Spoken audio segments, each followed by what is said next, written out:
अस्सलामुअलैकुम फ्रेंड्स, मैं हूं अहमद रज़ा और वीओ हेल्प सेंटर की तरफ से आप सबको वेलकम कहता हूं। CS605 सॉफ्टवेयर इंजीनियरिंग के लेक्चर नंबर 13 एंड 14 में।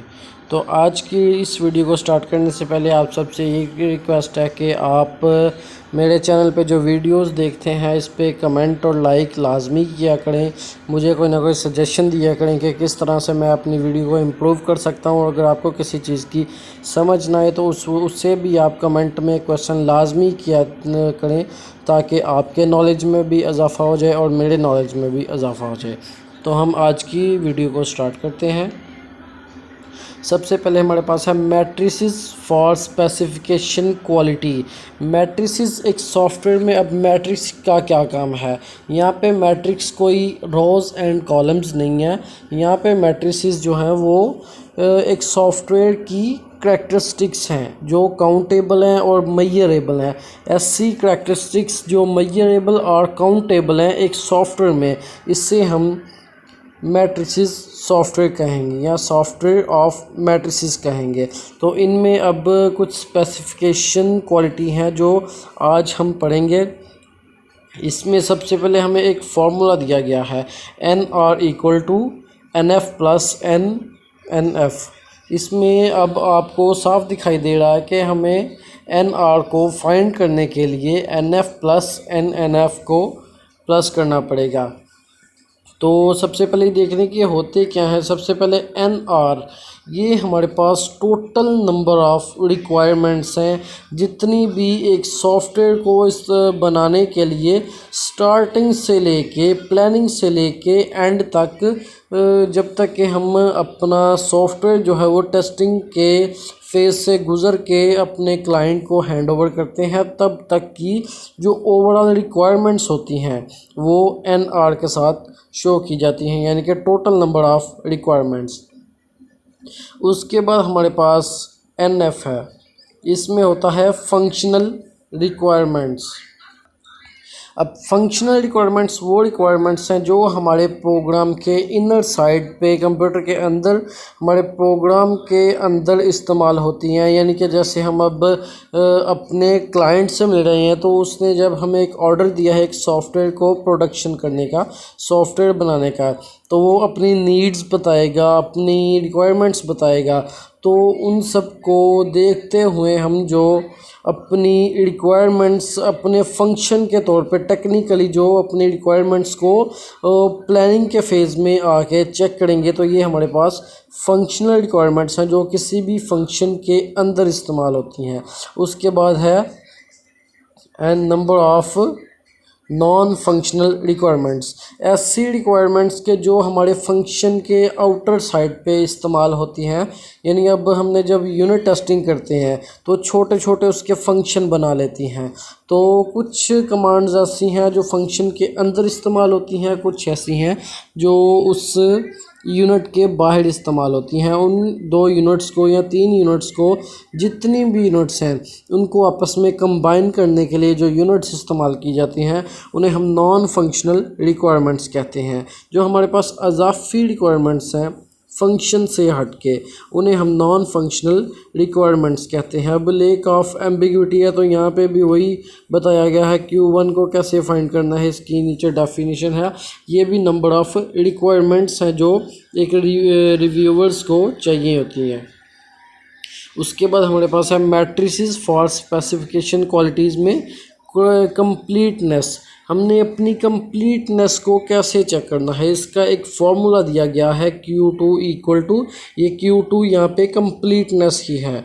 तो Q2 NU over into NI multiply NS। अब आप इन तीनों को चेक कर लीजिए। यहाँ पे NU जो है वो यूनिक फंक्शनल रिक्वायरमेंट्स हैं। ऐसी रिक्वायरमेंट्स जो सारे के सारे प्रोग्राम में, पूरे सॉफ्टवेयर में सिर्फ मखसूस जगह पे बहुत ही कम, यानी कि सिर्फ 1 या 2 बार इस्तेमाल की जाएं और बिल्कुल मखसूस काम के लिए इस्तेमाल की जाएं। इन रिक्वायरमेंट्स को हम यूनिक फंक्शनल रिक्वायरमेंट्स कहते हैं, जो सिर्फ और सिर्फ एक जगह पे और ख़ास तौर पर किसी ख़ास काम के लिए इस्तेमाल की जाएं। ऐसी रिक्वायरमेंट्स को हम फंक्शनल रिक्वायरमेंट्स कहते हैं। उसके बाद एन आई में नंबर ऑफ़ इनपुट्स आ जाएगा कि हमने कौन कौन सी इनपुट और कितनी इनपुट्स हैं जो अपने प्रोग्राम के अंदर कंप्लीटनेस को चेक करने के लिए एंटर करनी है। उसके बाद हमारे पास एन एस है नंबर ऑफ़ स्टेट्स स्पेसिफाइड, हमने कितनी स्टेट्स रखी हैं जिसमें गुज़र के जिसमें पास आउट हो गए हमें हमारे प्रोग्राम का जो रिज़ल्ट है वो नज़र आ जाता है। यानी कि टेस्टिंग फेज़ तक स्टार्टिंग से प्लानिंग से लेके स्पेसिफिकेशन, उसके बाद हमारा सारे के सारे जो मॉडिफाई के और प्रोग्रामिंग के, कोडिंग के, यूनिट टेस्टिंग के, ओवरऑल टेस्टिंग के, ये सारे के सारे फेज़ को गुज़रना होता है। तो ये हमारे पास स्टेट्स होती हैं एक सॉफ्टवेयर की प्रोडक्शन के। उसके बाद हमारे पास है मैट्रिसेस फॉर डिज़ाइन मॉडल। अब इसका आर्किटेक्चरल डिज़ाइन क्या होगा मैट्रिसेस का, इसमें हमारे पास जो फार्मूला दिया गया है वो है स्ट्रक्चर, फार्मूला तो एंड पे है। सबसे पहले आप देखें स्ट्रक्चरल कम्प्लेक्सिटी, इसे हमने एस के साथ शो करवाया है। अब इसमें हमारे पास फंक्शन आउट का स्केल लिया जाएगा। यहाँ पे नीचे डाटा है तो डाटा कम्प्लेक्सिटी को हमने डी के साथ शो करवाया है। यहाँ पे वी ओवर एफ आउट ये फंक्शनल रिक्वायरमेंट्स हैं, इसमें +1 किया जाएगा और वी के साथ यहाँ पे डिवाइड किया जाएगा। तो वी क्या है, V is the number of input and output variables. हमारे पास जो वेरिएबल्स होंगे, अब वेरिएबल ऐसी चीज़ें होती हैं जिनकी वैल्यू हम फंक्शन के अंदर भी और बाहर भी कहीं भी किसी भी जगह पे आके चेंज कर सकते हैं। तो ऐसी चीज़ों को हम वेरिएबल्स कहते हैं। तो इसकी अब वेरिएबल्स की इनपुट और आउटपुट जो होती हैं वो हमारे पास वी के साथ शो करवाई जाती हैं। तो यहाँ पे ओवरऑल इसके आर्किटेक्चरल डिज़ाइन में चेक जो करना है वो चेक करना है सिस्टम कम्प्लेक्सिटी। अब सिस्टम की कम्प्लेक्सिटी को हमने सी के साथ शो करवाना है, डिनोट करवाना है। तो इससे हमने चेक कैसे करना है, सी इक्वल टू सिग्मा, यानी कि प्लस करेंगे, एडिशन करेंगे इन सारी की सारी चीज़ों की।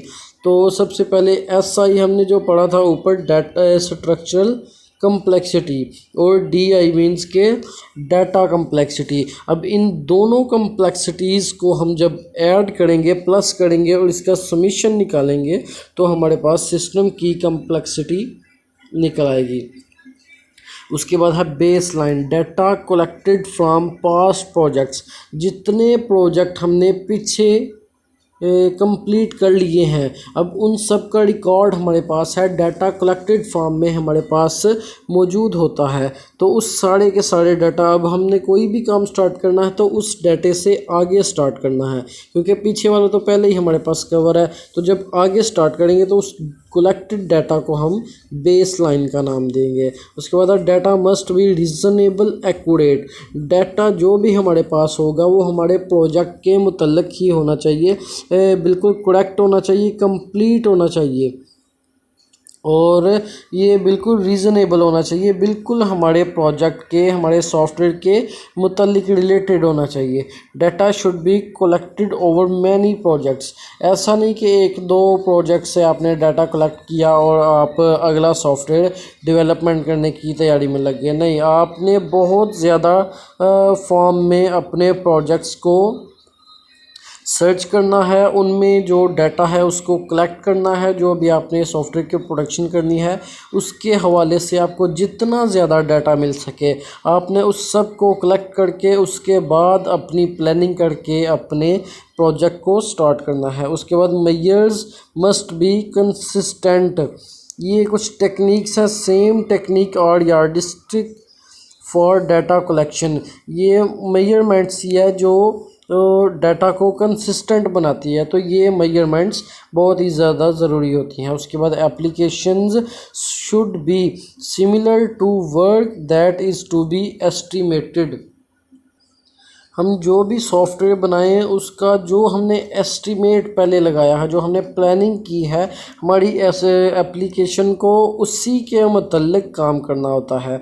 उसके बाद feedback to improve baseline quality, जो भी हमें फीडबैक मिलती है अपने ऑर्गेनाइजेशन से मिले या अपने क्लाइंट से मिले या उसके यूज़र से मिले, वो फीडबैक हमें हमारी बेसलाइन की क्वालिटी को इम्प्रूव करने में मदद देती है। उसमें कुछ सजेशंस होते हैं, कुछ एरर्स वगैरह होते हैं या कुछ न्यू इम्प्रूवमेंट्स होती हैं जो हमने नई फीचर्स वगैरह ऐड करने होते हैं। तो ये सारी की सारी चीज़ें बेस लाइन को इंक्रीज़ करने के लिए इस्तेमाल होती हैं। उसके बाद matrices for small organisation around 20 और 100 पीपल। अब जो छोटी ऑर्गेनाइजेशन होती हैं वो ज़्यादा से ज़्यादा 5 से 7 या 9 लोगों को हायर करके अपनी ऑर्गेनाइजेशन को स्टार्ट कर सकती हैं। उसके बाद जो सेकंड टाइप आती है उसमें 10 to 20 पीपल की लिमिट होती है। ऐसे ऐसे जैसे जैसे फेज़ बढ़ता है इनकी क्वालिटी और लोगों की तादाद जो है वो बढ़ती जाती है। अब बड़ी कंपनियां जो हैं वो 50 से 500 तक जो पीपल होते हैं उनको हायर कर सकती हैं। कुछ मल्टीनेशनल कंपनियां होती हैं उनकी हज़ारों में लोग होते हैं जो उनके लिए काम करते हैं। तो इसमें सबसे पहले है must measure in cost effective manner. हमने जब भी कोई प्रोजेक्ट स्टार्ट करना है तो ऐसे नहीं कि डायरेक्टली उसकी प्लानिंग की और अपने प्रोजेक्ट को स्टार्ट कर दिया। सबसे पहले उसकी मेजरमेंट होगी कॉस्ट इफ़ेक्टिव मैनर में, उसके बाद टाइम में होगी, उसके बाद उसके आपके जो लोग हैं जो आपने हायर किए हैं उनके स्किल्स में होगी। ये सारी की सारी प्लानिंग पहले से की जाती है। सिंपल एंड वैल्यू ओरिएंटेड, हमारा जो भी सॉफ्टवेयर होगा वो बिल्कुल सिंपल होगा, इजी टू लर्न होगा और यूज़र फ्रेंडली होगा। उसके बाद focus on result rather than measurements. आपने अपनी मेजरमेंट्स से ज़्यादा अपने रिज़ल्ट पे फोकस करना है कि हमें इन सारी चीज़ों का, हमारी जो ऑर्गेनाइजेशन इतनी मेहनत कर रही है तो इसका हमें जो रिज़ल्ट मिल रहा है वो रिज़ल्ट किस फॉर्म में होगा और किस तरीके का होगा। उसके बाद व्हाट टू मेजर, ये हमने मेजर क्या करनी है, कौन सी रिक्वायरमेंट्स, कौन सी नीड्स हैं और कौन से हमारे पास ऑब्जेक्टिव्स हैं या स्पेसिफिकेशंस हैं जिनको हमने मेजर करके अपने सॉफ्टवेयर की करैक्टरिस्टिक्स को शो करवा के अपना एक सॉफ्टवेयर, अपना एक प्रोग्राम जो है वो किसी ऑर्गेनाइजेशन के लिए डेवलप करना है। तो ये सारी की सारी चीज़ें हैं जो एक सॉफ्टवेयर डेवलपमेंट कंपनी जो है उससे अपने प्लानिंग फ़ेज़ में ऐड करनी होती हैं। तो आज के इस लेक्चर का अख्ताम हो चुका है। अगर आपको किसी भी किस्म का कोई क्वेश्चन हो तो कमेंट में लाजमी पूछिए। इस वीडियो को लाइक कीजिए, हमारे चैनल को सब्सक्राइब कीजिए और मुझे अपनी दुआओं में याद रखिए। अल्लाह हाफिज़।